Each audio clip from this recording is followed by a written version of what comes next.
くぞ。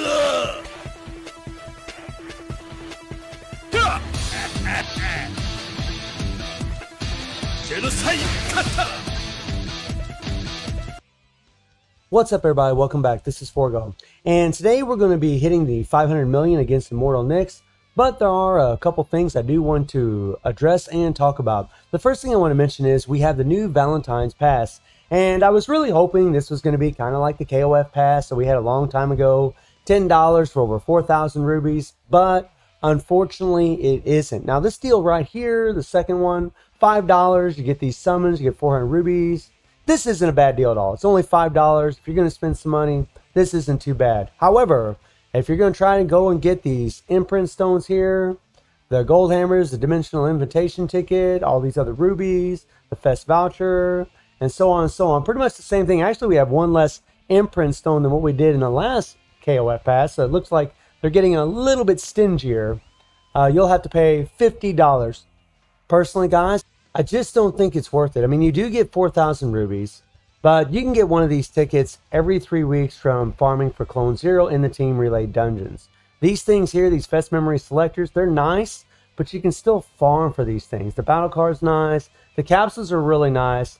The selection box here is really nice. Then they got the Power Gauge Plus imprint stones, just like what we had in the last KOI pass, where you can choose a circle, diamond, or hexagon stone of any dot that you want, and you'll be able to get the PG rate on top of the dot effect on top of the damage to whatever specific fighter. Very OP stones, very powerful. And then you got the regular Starlight double attack stones right here. You only can choose between Starlight stones, and they give you the double attack, which, by the way, you can get in guild raids. So I really, unless you're in a hurry to try to get those stones, I really don't think this would be the greatest idea.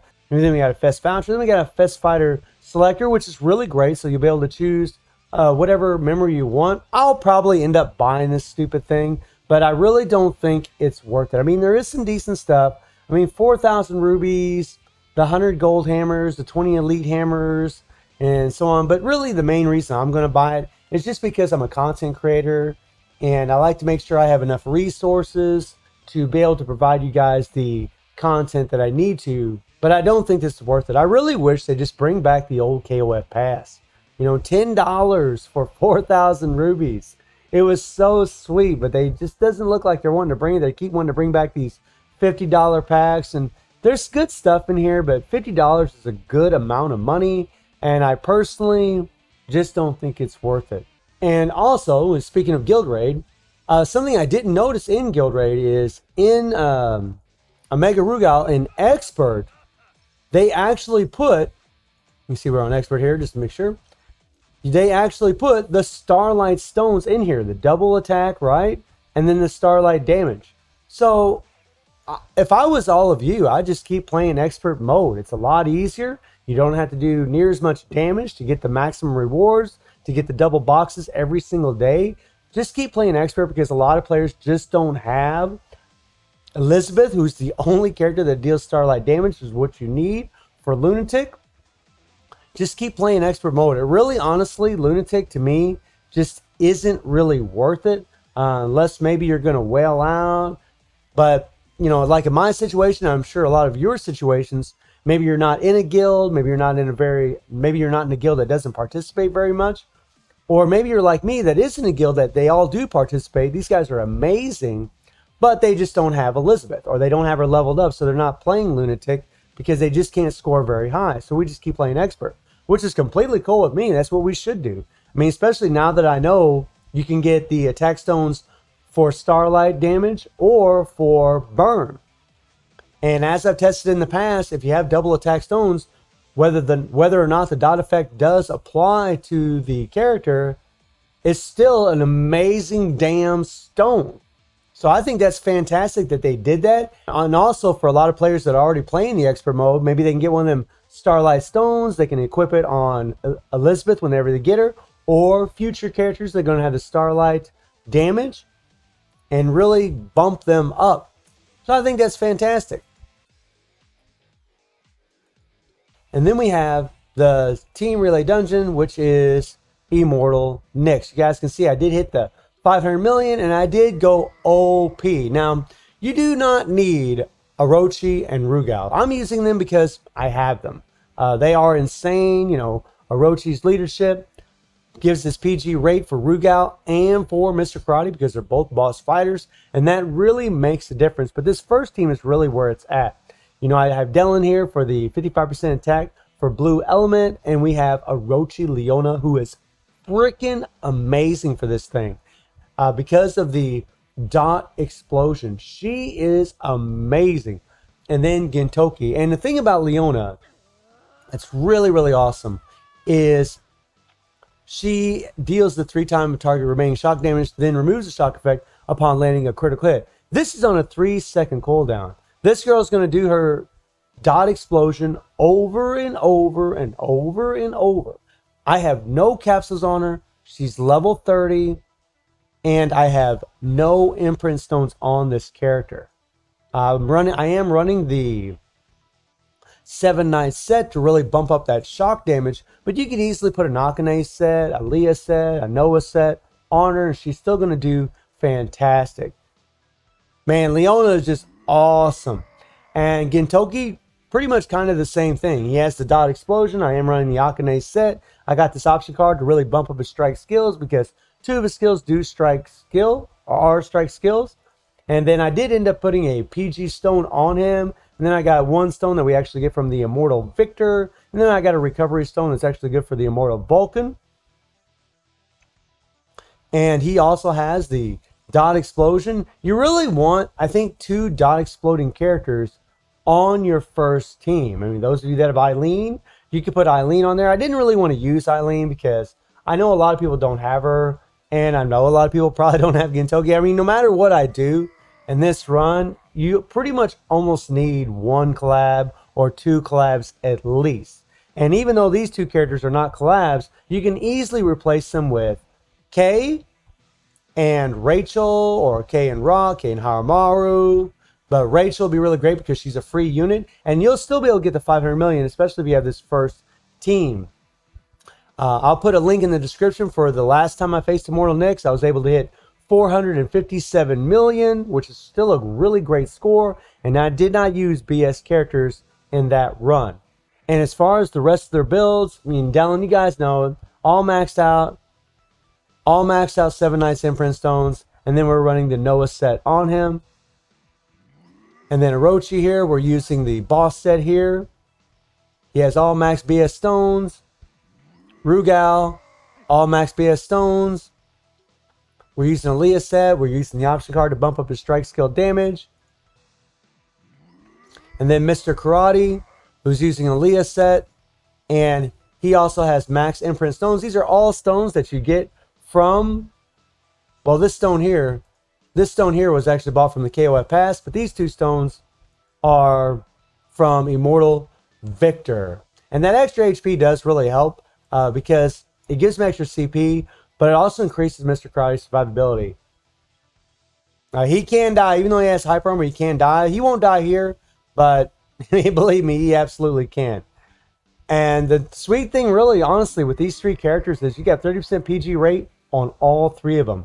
And then with that 20% PG rate, that's 50% PG rate on all 3 of these characters. Not to mention that both of these BS characters have 13-second long awakened skills. You can spam their skills for 13 seconds versus 10 seconds on all these other characters. And you really want to make sure you have darkness on your first team. You want to make sure you either have Lady Geese, Psyche.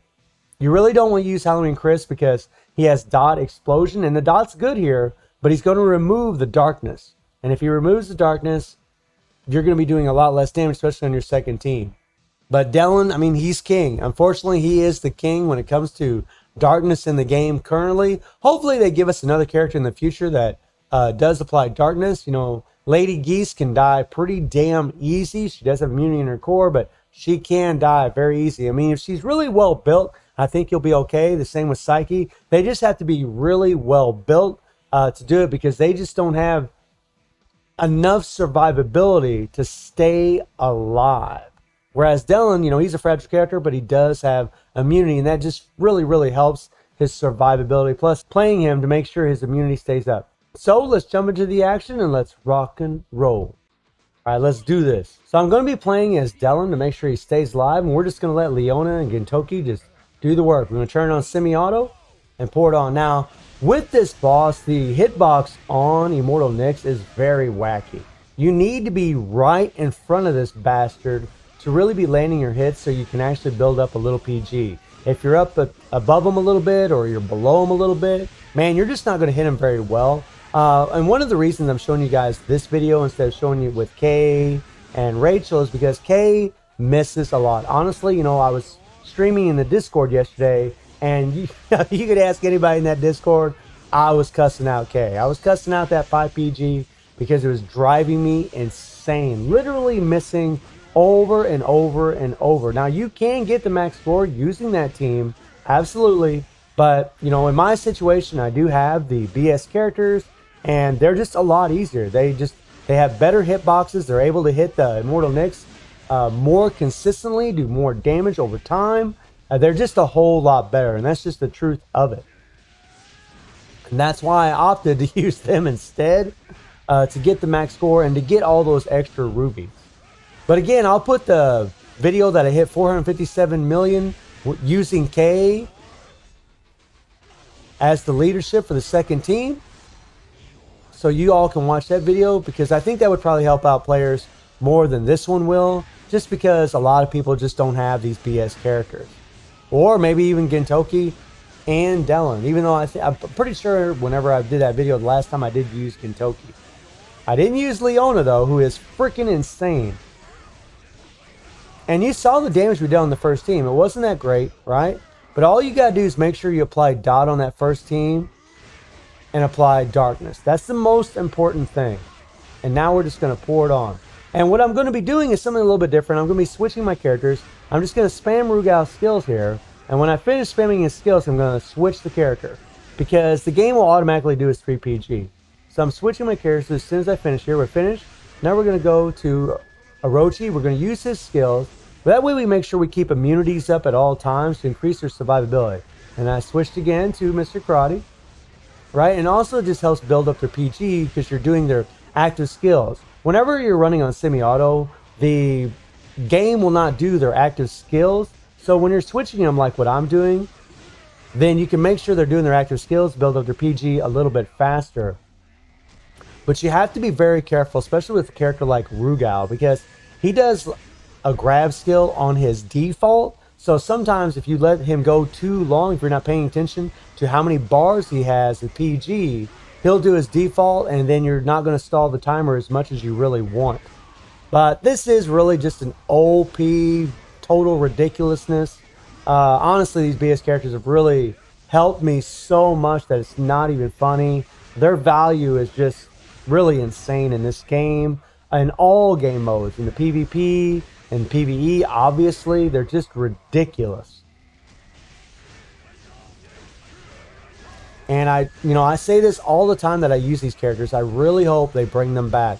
I hope they bring a way for everybody to be able to get them, because I would love to see all players be able to get them. And maybe with a little less RNG in the future, but we'll see. It's a gacha game, you know, they kind of like to do the RNG thing. Now look at the time, guys. We're going to hit that 500 million. Boom, 19 seconds left. 19 seconds left with this team. Whenever I use Kay and Rachel and Karate, it takes me to the very end, and it, like I said with Kay, it's just so RNG based. You know, the Immortal Knix just has such a funky hitbox that Kay can miss so easily, whereas with this team that I used on the second team, they just don't. They don't miss, and even if Rugal misses with a 3PG, which he does quite often, he still stalls the timer. He still does the skill, and it doesn't get canceled. So let me know what teams you're using for Immortal Knix and what kind of score you're able to get. And as always, let me know what characters you've gotten, what cards you've gotten, and I hope you enjoyed the video. Thank you for watching. Y'all take care and have a good one.